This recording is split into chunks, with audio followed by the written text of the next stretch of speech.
welcome to part 2 of RTS Chat, a genre that I would not urinate if it was on fire.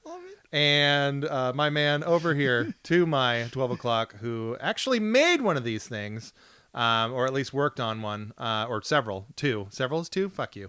Anyway, RTSs.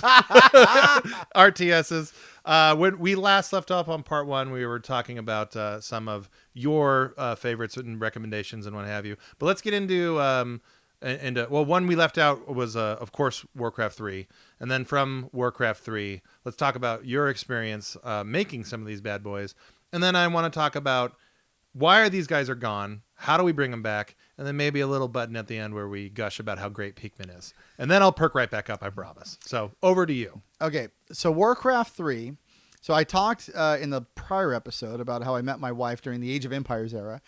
So by the time that Warcraft 3 comes out, this is now summer of 2002, 21 years ago. Mm-hmm. And when the game came out, I didn't have enough money to pre-order it. It was a very dark time in my life financially. But you know who did have money? My girlfriend. Aw, what a sweet story this is going to shape up into being. So her and I went down to Best Buy, and I was like, "Hey, honey, I really want this game. Can you buy this game for me? Were you twisting your toe on the ground like Shirley Temple? Come on. I'm such a good boy. I want my RTS games. And she's like, okay, and then buys it for me. Mm-hmm. And that's why I now am married to this person and have 3 children. Yeah, this one moment. That sealed it. Yeah, that sealed the deal. It's like, okay, she went with me to get Age of Empires 2. That meant we could continue dating. Yeah. Once she bought Warcraft 3 for me, it's like, okay, time to put a ring on it. Right. So got Warcraft 3 and was mildly disappointed by it. Huh.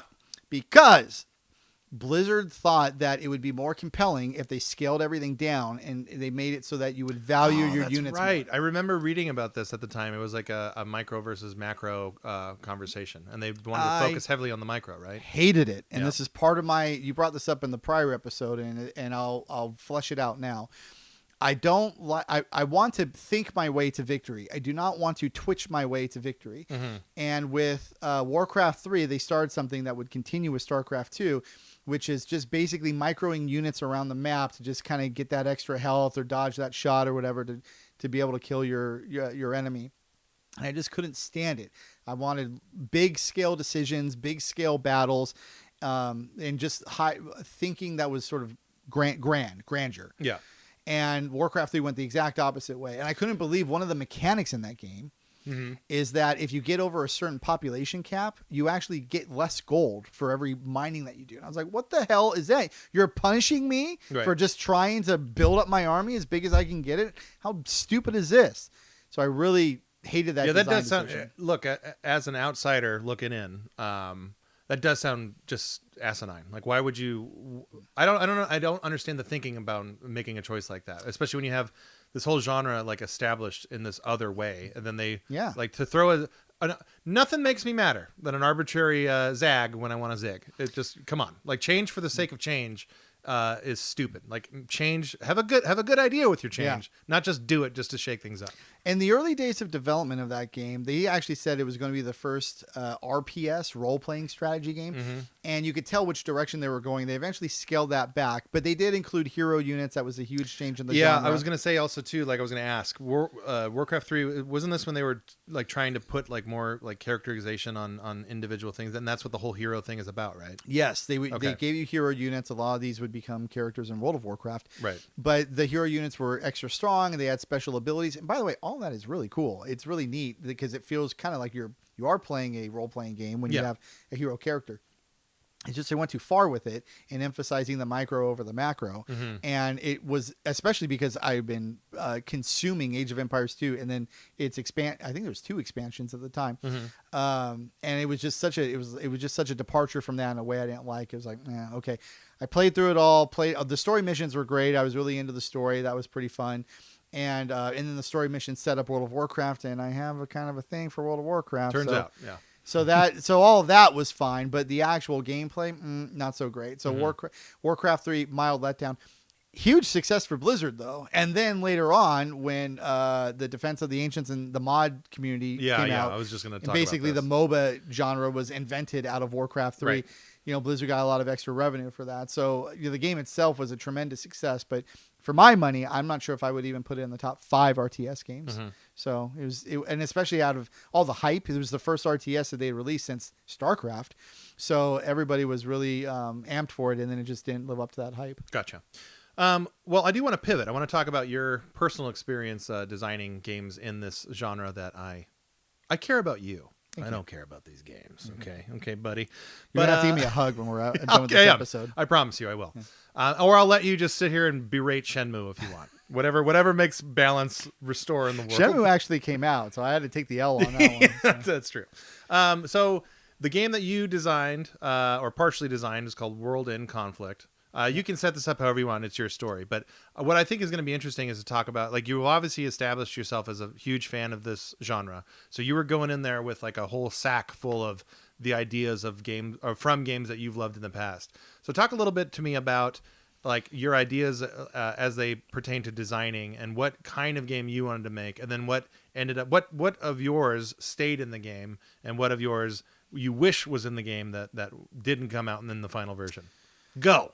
All right, so this is actually going to get maybe weirdly personal for me. So first of all, I did not play the finished game by the time it came out because by the time the game actually came out, I was in law school, and it was too much. I didn't want to. It was actually painful, emotionally painful. Dude, I totally understand that. To go back and look at like what I had left behind. Yeah. And so I was trying to move forward. However, at the time, so going back 4 years earlier when it started, we wanted to make a game that de-emphasized resource management. I hated that part of the game. I thought it was of the genre. I thought it was stupid when you would just have your units and have to send them to the gold mine and come back. It's like, yeah, it does seem it seems like an arbitrary way to inflate the gameplay time. Yeah, it was just like who needs any? It didn't seem like it mattered. Yeah. Everybody would you would make enough units until you could fill your gold mine up with guys or whatever, and then it didn't. I wanted to get to the interesting parts of the game, which were combat and land acquisition specifically. I wanted to get there as quickly as we could. So we did a couple things that I thought were actually really cool. One is that while we were designing this game anyway, we would have drop ships that would come in and just drop all of your units off. So you wouldn't have to create your units at a barracks or something like that and then have them run across to where the battle is. You would just call in your drop ship and then they would come in and then drop everything off. Two is we created these things called control points. Which was a great idea. That was not my idea. It was pitched to me by one of the other designers at Massive Entertainment, and his name was CC. And I have no idea what he's doing. It's been 20 years, but he came up with this idea, and it was a great idea. And you would have these focused battle points, and it would be like, here's a hospital or whatever, and like the enemy is trying to secure the hospital, but you got to secure the hospital. And I've seen this used in games since then. I don't want to plant my flag on the idea that we were the first, but I had never heard of the idea before it was pitched to me. And as soon as I heard it, I was like, this has to be in the game. This is a great idea. So I will take credit for making sure that that idea was in the game, but I did not originate the idea. That's important to mention. So between those two things, we thought that battles would be really, really hot. And I guess a Hollywood comparison would be the Mel Gibson movie when he's in Vietnam, We Were Soldiers. Yeah. And that movie was out, and it kind of had a little bit of an influence on me because that movie is about Vietnam battles that would involve helicopters just dropping troops off over and over and over again to kind of keep a battlefield filled with units. Yeah, meat grinder. And yeah. And then so we thought, well, yeah, that would be really cool if you want to keep the player engaged, make it so that they can constantly have a supply and there's no real downtime, especially if we're de-emphasizing micromanagement and we're for de-emphasizing resource acquisition, then let's make sure that the things that we're emphasizing, we're giving the player enough to sort of occupy their attention. So that was sort of the thinking behind the game, and that's what went into it. And then the high level was I was literally just looking at a map one day and I was like, man, the 80s, wouldn't it be kind of cool if like Russia and China, the two big communist countries, like they teamed up and then they went after the West and it was a sort of NATO versus East, like, Cold War gone hot, like, man. And so we started looking up military units and that was really it. And then we just kind of created the game out of that. And it reviewed really well. I'm proud of the work I put into the game, at least. And Massive Entertainment is still a great company. And they just announced a new Star Wars game. Yeah, that's the Ubisoft thing, right? And on Xbox too. Yeah, Star Wars Outlaws. So that's my former employer. Good job, guys. Looks great. Keep it going. Yeah, way to get a license that I also don't give a shit about. You don't want a bird walk for 20 minutes on Star Wars Outlaws? We've done the work on that. Well, excuse me. Just for shits and gigs, I kind of want to talk about the process a little bit. So like, walk me through, briefly, walk me through how it works as being a designer, and then how you would get your ideas together, and then how would you kind of force them to the more engineering people, and then bounce it back to you guys to play it and all that. You walk me through that whole process, because it's a fascinating one. So the advantage that I had, tremendous advantage, was that Massive Entertainment had already built Ground Control and Ground Control 2. Mm-hmm. And Ground Control 2 had just released. And I'm certain there's no more NDA stuff at issue here, but we had asked the publisher if we could make an expansion for Ground Control 2. And then it turned out the game didn't sell well enough for that. The publisher at the time was Vivendi Universal Games, now Activision. And instead they were like, no, think of something else. So there were 6 ideas internally that were sort of pitched, and everybody would talk about what they liked and didn't like. And because our idea was another RTS game, we were able to make a demo of it using the existing Ground Control 2 engine. Yep. And then just kind of skinning the units. I remember you showing this to me and another friend, and like it was your voice was recorded for the units, yeah. And it was just the best. Yeah, it was super. All right, guys, let's go get them. Yeah, there we go. That's a sample. That's for you. Incoming enemy fire. Get him, General Bear. That's Perfect. The best part about being a game designer, though, is that you can name stuff after your friends and family. Yeah, it's fun. So I had all of that stuff in. I was like, my wife was going to be a character. You were going to be in there. Everybody. Mm. So anyway, we then had to pitch the game to the publisher, and our game had the advantage of actually having a demo. And I was a pretty good advocate for the game. So I was able to go to the U.S. They were a bunch of Swedes. I was an American working in Sweden. And pitch the game to the producers and be like, hey, this game's awesome. This is the one that you guys should pick as being Massive's next game. And I did that. And then it was picked. And then it was picked. At the time, though, all we really had were like skirmish battles and those high level ideas that I had mentioned. After that, we had to make a game. And so I got to work on a design document that I just would pore over meticulously. And it would just say, here's an idea that we have. Here's an idea that we have. Here's an idea that we have. And eventually they assigned me a co-designer of the game, which I was a little offended by at first, but eventually grew to like this guy a lot and really helped because he had experience and I was junior at the time. Right. And he and I would just, it almost seems like it's weird to get paid for this, but we would just sit in an office all day and talk about what the game should be like. I remember we would have long conversations about naval units. I wanted naval units to be in the game. I was like, well, how can you have a Cold War gone hot and not have submarines and aircraft carriers be a part of that? And then we would talk about what we called special abilities, where you'd call in an airstrike. And then and it's like, what would it take to be able to do that? And then we had to have long conversations about nuclear weapons. It's like, why, if it's a Cold War gone hot, why isn't the world just ending? Yeah. And we had to put all that together. We had long talks about the story. And like, what would the story be? And by the way, the story idea. So there was a recently in the last 3 years, there was a show with Kiefer Sutherland, and the idea was, I think it's called Soul Survive or something like that. And he's like some lower level transportation secretary, something like that. And then a terrorist attack happens and everybody dies, and he, through the chain of succession, becomes president. But he's not really equipped. He's like 8th in line for the presidency.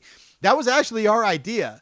I don't know the story of the game because I didn't play it when it ended, but I know when I was writing it, it was going to be that. We were going to have the Secretary of Agriculture was going to become the president of the United States because of a terrorist attack. And the story was going to revolve around the military, and they don't really trust her. It was going to be a woman. And then she's trying to do the best that she can, but she's a little naive. And anyway, so we would talk about that as well. So all it is just we would have all these conversations. Then when the other guy and I agreed on something, we'd walk over into the next office and talk to the coding guys and say, so can you do this? And they would always fight back. And then we would just really be forceful about it. Just get in the game. Yeah. And then sometimes there were compromises that needed to be made and sometimes not. And then we'd go look at the art guys. And I got to say, this is the last point I think I'll make about it. The art guys are geniuses. It's like I have trouble drawing a stick figure. A lot of times people arrive to become a game designer through either programming their own games or doing art for their own games, and then being a designer of the design elements is just the next step. Yeah, a natural conclusion. I didn't have any of that. I came from game testing, quality assurance, and I was a pretty good writer. Became an attorney. So when I see what the artists are able to come up with, it is pure wizardry to me. Yeah. And I would tell them like, hey, can you just make this look cool? And then half an hour later, they'd come in and show me something. It's like, that is awesome. Yeah, I think art in general is one of those things, and it's unfortunate that AI has become such a big conversation and how this stuff is being produced. But that to me also, like, I can sort of bullshit my way through drawing. I'm by no means am I like actually talented, but like my analog is like I've been a drummer for like as long as I can remember, and like to a lot of people, being a drummer is like magic. Like they just don't understand how you can do it. Yeah, and including me, by the way. There you go. That's more magic.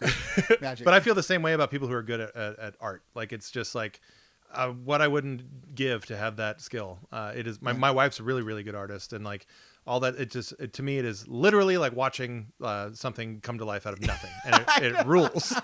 It's super exciting.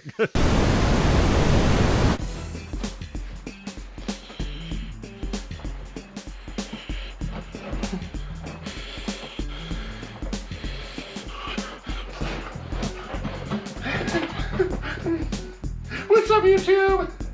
It's your boy, back with another Laserdisc review for the Laserdisc fam. Whoop! So you might be predisposed to want to ask, hey, Laserdisc, Laserdisc review guy, why are you dressed up so nice? First of all, thank you for that unexpected compliment. And second of all, I put on my court clothes today because I wanted to show a special one, right? If you've been following my channel, you've been more than aware of my fondness for Jean-Claude Van Damme. Sometimes I've been wrong, I called him Gene, and sometimes I call him John, but I've been the record has been corrected, and I found out that it is pronounced Jean-Claude Van Damme, right? It's a great movie name, right? Actor name, whatever you want to say. Okay, to get into things, this is a first an unboxing, obviously, because that's what you're all here for. Ooh! You know I love my paper sleeves, right? Love them. Way better than that plastic horse shit.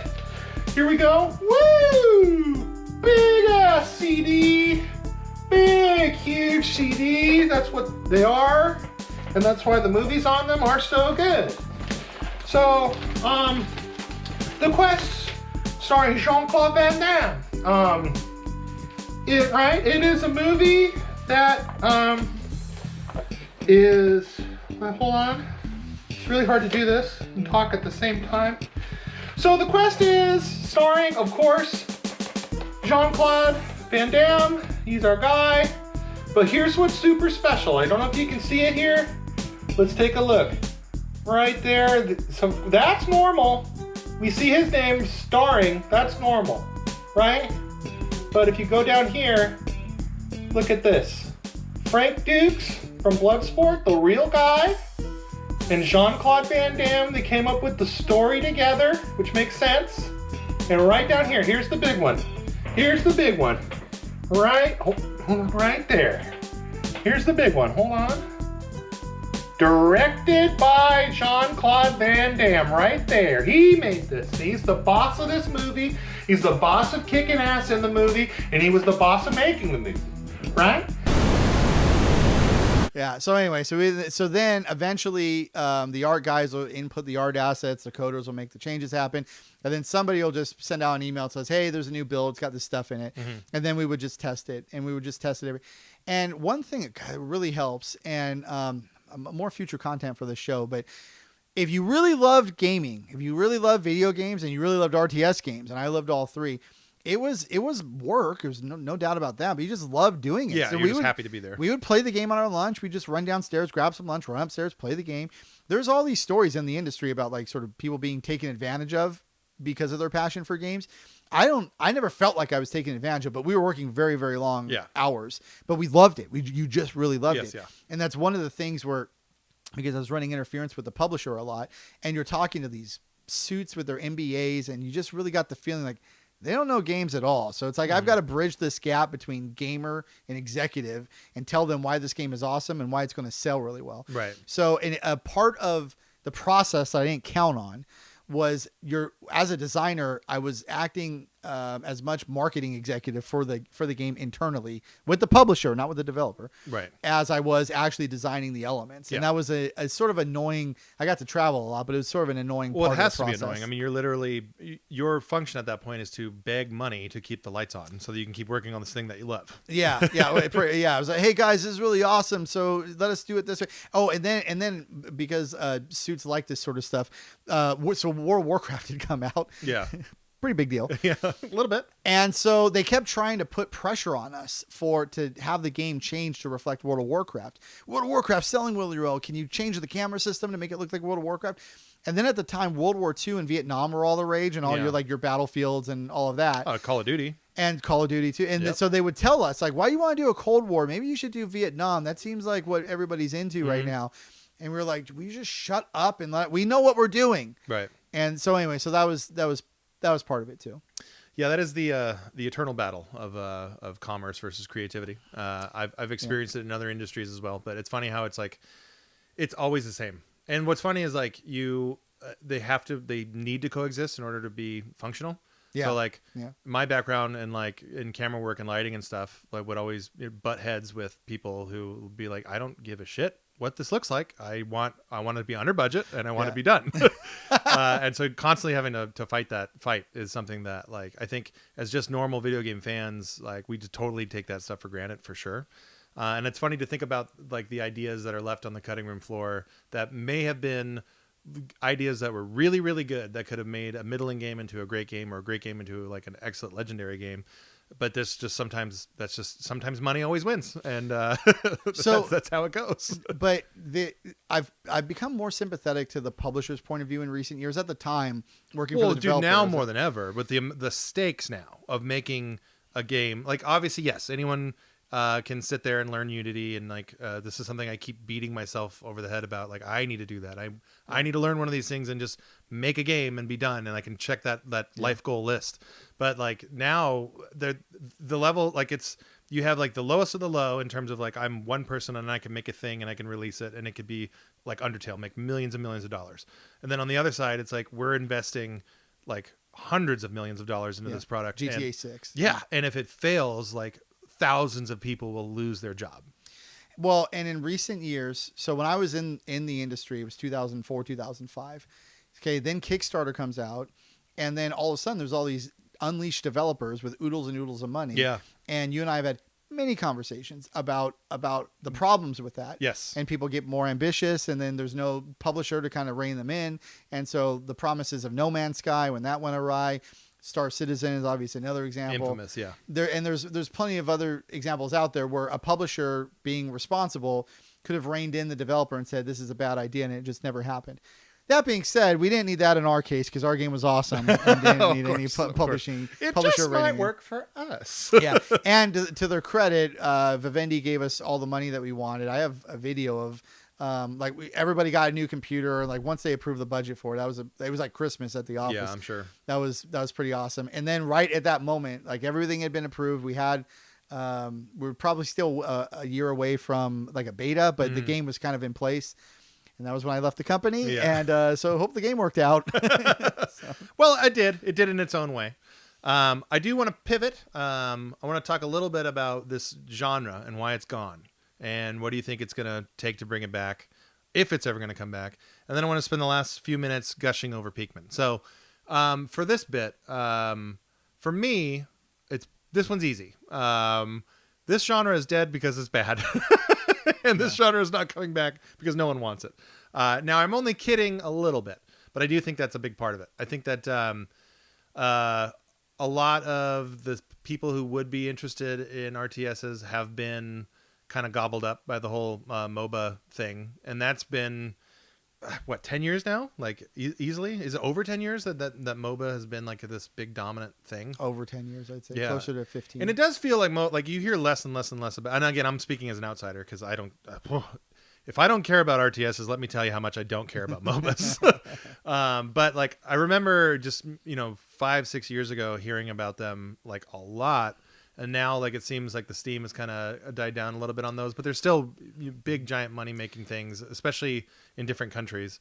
But I think with art, like, I really don't think it's ever going to come back in the same way that, like, big, deep space shooters are never going to come back. Like, yes, obviously, you're going to have your little pockets, and the fandom is always going to, some element and some size of that fandom is always going to be there. Adventure games. Yeah. Well, dude, fighting games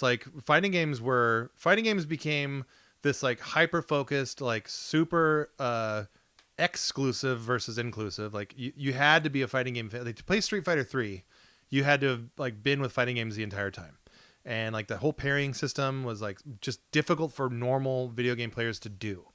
And then it just kept, like, King of Fighters kept getting more and more technical, and I was there for all of it. I love that stuff. And the more technical fighting games got, the more excited about that genre I got.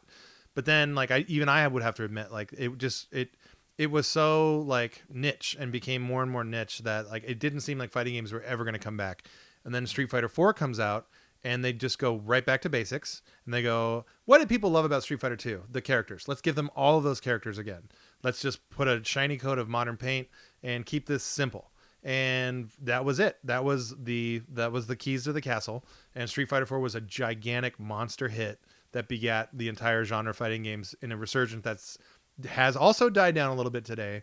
But Street Fighter 6, as we record, just came out a couple weeks ago. People are saying it's the best. People are saying that it's the best Street Fighter in years. I am still playing Zelda, so I haven't gotten to it yet. But like, so I say this only because, like, who knows? Like, literally, who knows? Like, at any time an RTS could come out that just like awakens the beast, so to speak. But like people could have said the same thing about fighting games. Street Fighter 4 came out and changed that whole narrative. Like, who knows? But as an outsider and as a person who doesn't give a poop, I don't see it coming back, only because I think the culture of gaming itself is gone. Like, the LAN party stuff that made the games that you guys love to play it's obviously online multiplayer is a thing, and people do it, and esports are a thing. People do it, of course.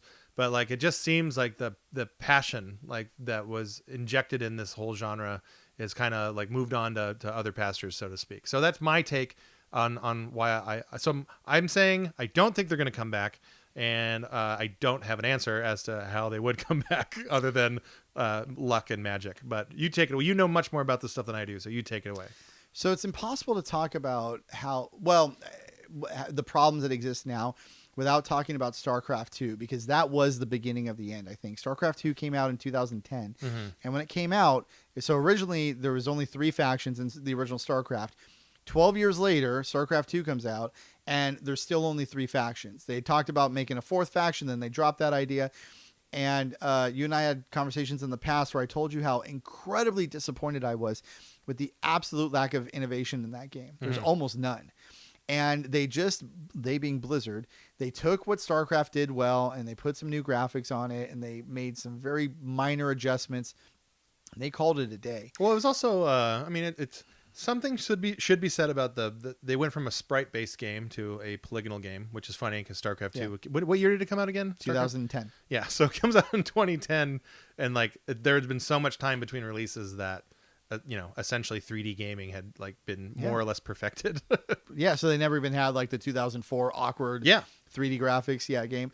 So it comes out, and they focused on esports a lot, but then that ended up being a failure. And then, as is often the case, when you're stagnant, other things pass you by. And then so 2010 is right around the time that MOBAs passed RTS games by to be the most dominant genre of video game. And now MOBAs have since been passed up by Battle Royales, and now those are being passed up by survival games. So everything moves on, and there's sort of an ebb and a flow to everything. But the RTS games are just left in the dust. After StarCraft, and you can't say the game is a failure when it sells as much as it did, but it's a success. I made this comparison to you before. StarCraft 2 is a success the way that Episode 1 of Star Wars was a success. It was a success because it stood on the shoulders of the giants that came before it. And people are going to give it attention based on the things that came Of course, before. But when you go back and look, I wouldn't say aged like milk necessarily, but I would say I felt a mild disappointment at the time, and I feel a moderate disappointment in the game now. And wasn't it also too just as a product? Like, didn't it come out like had a really weird release where like you like the single player thing, which single player was a big deal in the original StarCraft. Like there was a story, people loved it, people loved like their favorite faction, blah blah blah. But in StarCraft 2, didn't they release? It was like a staggered thing. So like, here's only the Terrans. And then like several months later, here's only the Protoss, and here's only the Zerg and shit like that. For single player, yes, it's correct. So in the original game, you would have you had one all-encompassing story that sort of involved all three factions. Mm-hmm. But then as they released the expansions, each of the expansions focused on one faction, and the story was only for one faction. So the Terran expansion comes out. It has new units for every race. Right. So it's like if you were a Zerg player, then you'd have some new Zerg units to play with. But the story, only Terran.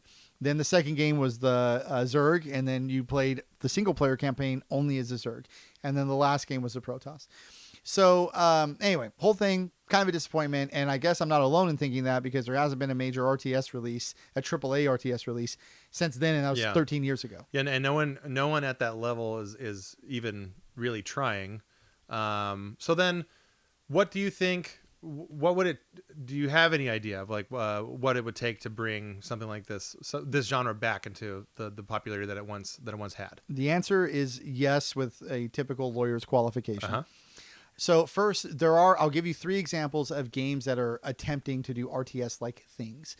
First, some ex-Blizzard developers have created a game that is about to enter beta, and that was just had a gameplay reveal a couple of days ago for the first time, called Stormgate. Mm-hmm. And that looks every bit like it would be StarCraft 3 if StarCraft 3 came out. And that's also to say, in a complaining way, doesn't look like it has a lot of innovation, especially if it's coming out 13 years after the fact. But man, like Street Fighter 4. Like Street Fighter 4 wasn't innovative at all. It was the opposite. And so like that's why it was so popular, I think. So that could be the case if you're thirsting for an RTS game, a traditional RTS game, just like the Diablo fan, like Diablo 4 just came out. Yeah, looks pretty similar to Diablo 3. It's just a lot. It's just like the biggest game ever. And so this game looks like that, where it's the evolution of RTS, not revolution, just evolution. Yeah. It's going to feel very, very familiar to people, but it's like, hey, you remember StarCraft 2? You like that? You want something a little bit different? Here's this game. So anyway, so that's the traditional example. The second example is one of my favorite games ever, Minion Masters. Mm-hmm. Minion Masters is spectacular. It's not a traditional RTS game. There's barely any resource management in it. And it's got card battler mechanics, which I know it's not exactly beloved by you, but you don't like any of this crap. So who cares what your opinion Hey, baby, I'm along for the ride. Yeah. So Minion Masters, if anybody watching this has not played Minion Masters, go play Minion Masters. It is just one of the best games, one of my favorite games ever. It is great. You build a deck of 10 units, and then you get kind of a meter that fills up, and then different units cost different amounts of the meter. You put them on the battlefield, and they try to march towards the enemy, and then attack him. There's no micro at all. Once you place the unit on the battlefield, it's auto heading towards the enemy, auto firing at the enemy units. So all the strategy is about just what to include in your deck and when to deploy your units. And then there's some special abilities you can use as well. Mm-hmm. And it is fan-frickin-tastic for that. That is a version of RTS. And that game was pretty successful. Blizzard right now is working on a game that they've announced called Warcraft Ark-like Rumble, I believe it's called. Mm-hmm. And it's going to be a mobile game, so microtransaction bullshit. But but it's a version of Minion Masters. Minion Masters is great, and if people made more games like Minion Masters, that would be an extension of the RTS genre. The third example I will give you, here's your segue, Pikmin 4. Uh-huh. Go ahead. Okay. So, yes. Pikmin is so good. It's so friggin' unbelievably good. And it, like, to me is the definition of, like, magic Nintendo sauce. So, and by that I mean, like, if you don't know by now, I hate RTSs. Like, they're so bad. But here's this game that comes out, and this is the irony. And I don't think you ever played Pikmin 1, right? You know, for the GameCube one? GameCube slash, it was re-released on the Wii as well. No. So Pikmin 1 is super stressful. Like, it's a crazy stressful game, because not only is it like controlling like an RTS where, you know, you have to you make units. That's what the Pikmin are. You have to send the units to go do stuff. Usually like unbury ship parts or access different areas of the territory by building bridges, whatever. But Pikmin 1 is on a super stressful timer, where like if you don't do certain things by the end of and I think it's 20 days, and an in-game day lasts maybe, I'm just spitballing here, I think it's like maybe 20 minutes or something like that. If you don't make all the progress to get all the things that you have to build your ship and escape the planet, it's game over. So like it's double stressful than maybe any other RTS that we've talked about, because it has this time constraint. And I loved it. I loved that game. And for whatever reason, like that, the way it has the magic Nintendo sauce, the art style, the charm, all that stuff. All the Shigeru Miyamoto stuff. All that, all the Miyamoto stuff is in there. And then like it just looks like nothing else, and it's an RTS, and it's a really stressful one on top of it. So like I love the original Pikmin, but then when they make Pikmin 2, they get rid of that one thing. They get rid of the timer mechanic, and then they give you the idea, or the gameplay mechanic of having two different dudes controlling two separate armies of Pikmin. So at any time you can bounce between either one of those. And then they expand upon that even more in Pikmin 3, where now you have 3 different people. And playing that game, Pikmin 3 is one of those games where it is obviously been ported to the Switch. It's great. Pikmin 3 Deluxe is great. If you've never played it, I highly recommend it. If you can play this game on a Wii U, that's the way to do it. Because on the Wii U gamepad, you can navigate all your Pikmin around using the gamepad, like using a stylus, and like literally point your armies to different areas and stuff. And it's just so fluid, and it feels good. That's an issue that I have with it. Like RTS games never felt good to me. Like it didn't, the act of doing stuff, like clicking here, clicking there, it never felt great. But even going back to the original Pikmin, like you literally control the Pikmin with the C stick, the little right yellow nub on the GameCube controller, and like that's it. You have full control of a whole swarm of Pikmin, which is something that like, okay, now you're speaking my language, guys. So with Pikmin 4, with all this stuff behind it, like I'm probably just as excited to play that game as you are, if not more. Yeah. Because I'm a giant Nintendo dork. But like that's what it took for me. Like it has all the stuff, all the magic. And then it's able to package this game and sell me an RTS. And I've been there for every one of them. And so this one is great. So how excited are you for Pikmin 4? And give me more pomp and circumstance on this. So they announced Pikmin 4, and I believe Shigeru said that it was close about 8 years ago. Yeah. Well, I think that so there's a real famous moment. It was at an E3, and it's, if not 8 years ago, it's even longer ago, where he just spits out, "Oh yeah, we're done. Yeah, Pikmin 4 is done. So yeah, whenever we feel like releasing it, we'll get around to it." So it's like they've been sitting on it. Allegedly, they've been sitting on it for years and years. Now, what degree of truth? Well, who knows? Because it's a Nintendo. That's kind of part of the magic, is like they're pretty good at keeping secrets. Right. So who knows if that game could have actually been done and then just is in some trash can somewhere, and we'll never ever play it. I was going to say it could have been just rebooted Yeah, from scratch. totally. Maybe like the Metroid 3, or Metroid Prime 4. Yeah. So I think every single Nintendo Direct for about a 4 to 5 year period, I would message you and say, I really hope this is the one where they announced Pikmin 4. Yeah. And then they actually did it. Yep. And then they've shown gameplay. Now there's a release date, and I am very, very excited. So Pikmin, it's not a traditional RTS. If you've been playing StarCraft 2 for 10 years, you might play Pikmin and be like, why the hell do you guys consider this to be an RTS? But it is an RTS. There's resource management and unit control. Yeah, it's all that stuff. It has all that stuff. It just has it in a non-traditional way. So I'm super excited for Pikmin 4. I hope it's some combination of reminding me of why I love Pikmin 3 so much, but also reminding me of how games can still innovate. Because, again, the StarCraft example, the genre kind of died because they stopped being able to innovate. But if this genre is going to move forward in any form, and again, we talked about this a little bit with Diablo and comparing it to FromSoft and the Souls-like games, it'd be really cool if it doesn't have to look like StarCraft did. You can borrow some elements of RTS, like Minion Masters, some elements of a card battler, some elements of other things. And so there's an opportunity there. Minion Masters and Pikmin 4 show that you can have RTS-like elements, and you can feel familiar to RTS players, but still innovate and bring something different to the table that incorporates new gaming ideas or new gaming genres or new gaming characteristics.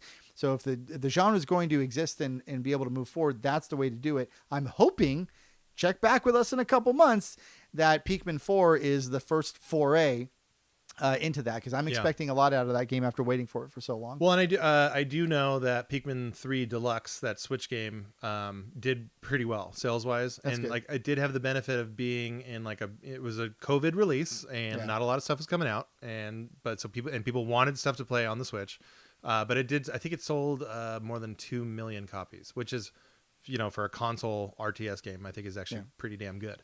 But for a Nintendo first party game, not so good. Yeah, not so good. But I mean, 2 million is 2 million is 2 million. But who knows? I have high hopes, as do you, and as do you, the loyal watcher of our program. I will say, please like and subscribe. And what helps us out tremendously is if you think we're worth the time, tell a buddy what it is we do here, because we sure would appreciate that. And I'll say I am not a convert of the RTS genre still. But you tried your best. Okay, viewer, while you're out there, when you're telling your buddy about this show, if your buddy likes RTS games, tell him to just pay attention to me talking. Yeah. And if he doesn't like RTS games, tell him to just pay attention to Brian talking. There you go. And we'll hit them with that one more time. But so yes, thank you for joining us on this expose, I'll call it, of RTS games, even though that is not at all what this was, but that's fine. RTS games, video game development, Pikmin 4. Yeah, just all over the place, baby. But we'll end it the way God intended, with a funny handshake. Here we go. Here we go. Wait, are we? I don't know. Okay. What's going to happen? So, this one's super duper special. Story by Frank Dukes from Bloodsport, directed by and starring Jean-Claude Van Damme. It is a fighting tournament movie, right? Where people from all walks of life, all forms of martial arts get together. Our guy, Jean-Claude, comes from France in the movie, and he's like a clown. But he takes care of these orphans because he was also an orphan, right? So he feels like attached to the other orphans, and he's got to help them. So then he steals money from criminals, almost like a Robin Hood would, right? He gets caught by the mob, by the French mobsters, and then he has to run away, and he ends up on a boat, right? He ends up on a boat, no money, nothing. And then the boat, they turn him into a slave. And so he does a lot of shitty work on the boat, right? And then he meets up with another boat. And then there's a admiral on the boat, Admiral Dobbs, right? And just not a coincidence. But so Admiral Dobbs takes him to this tournament where he there's a sumo guy and a capoeira Brazilian fighter dancer guy, and then there's a kung fu guy who does animal attacks, acts like a tiger and a monkey, and it's almost it's exactly the plot from Bloodsport, the exact same thing, except for the clown on the stilts part in the beginning where he does. Oh yeah, that's by far, my fucking favorite part of this movie by far is when Jean-Claude, in the beginning, he does martial arts on stilts. Yep. It's badass. All the way, all day. So anyway, directed by, starring, it's probably right up there is one of the best movies ever made, all the way on the top of the list. Cannot recommend it enough. So, real quick. One thing I wanted to get off my chest, I did review Cool as Ice a little while ago, but I did forget to mention, right here, this is something I wanted to show off on the back of the, look at those. Those are bum equipment. And they're the coolest, most badass sunglasses ever. I used to have them, and I looked cool, and I don't have them anymore, and I regret that. And I regret throwing away a lot of things, to be honest with you. And those bum equipment glasses from Cool as Ice, probably the thing I regret the most. So anyway, like and subscribe. More Laserdisc reviews coming down the pipe. And I love you, and thank you, and I love you.